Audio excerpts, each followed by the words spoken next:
I've always had a heart for immigrants, and I think that started with my own family. All of my grandparents came here from other countries and, took the chance of leaving the known and coming to something entirely unknown. I've heard their stories of coming through Ellis Island and getting on ships and the work that they found here, the difficulties they faced, and I have always been in awe of the courage that would take. My son and I have a real estate development company in Seattle, and we have consistently over the years looked for opportunities to take what we do for a living and with the resources we have and to combine that with our faith and be able to bless others.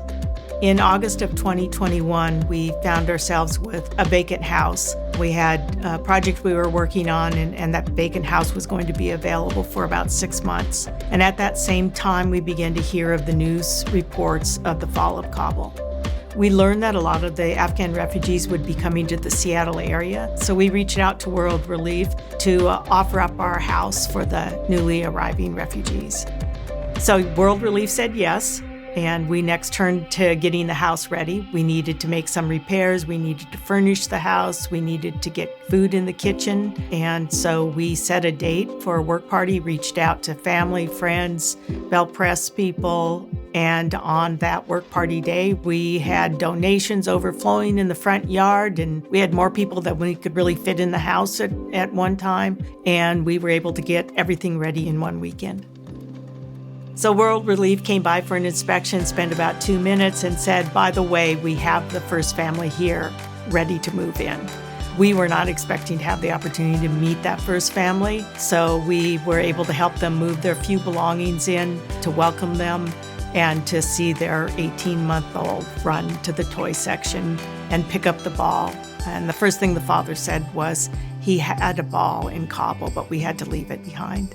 It really hit us what these people had been through and how blessed we were to be able to welcome them to a safe place.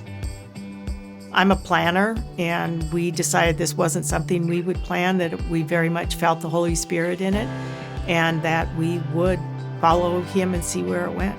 We continued to increase the houses as each one became available.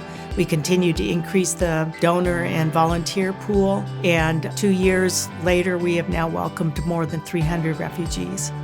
The most impactful thing for my son and daughter and I have been to have the opportunity to hear their stories. They always invite us in for tea. We're humbled that they want to share their lives with us. And that's just been incredible.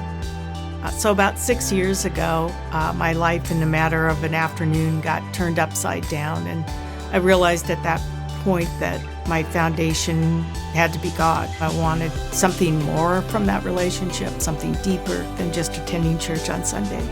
And this project has been exactly that. It's been fun and exciting, and each day brings something new, and I never know what it's going to be. And it's just been this great adventure walking with God.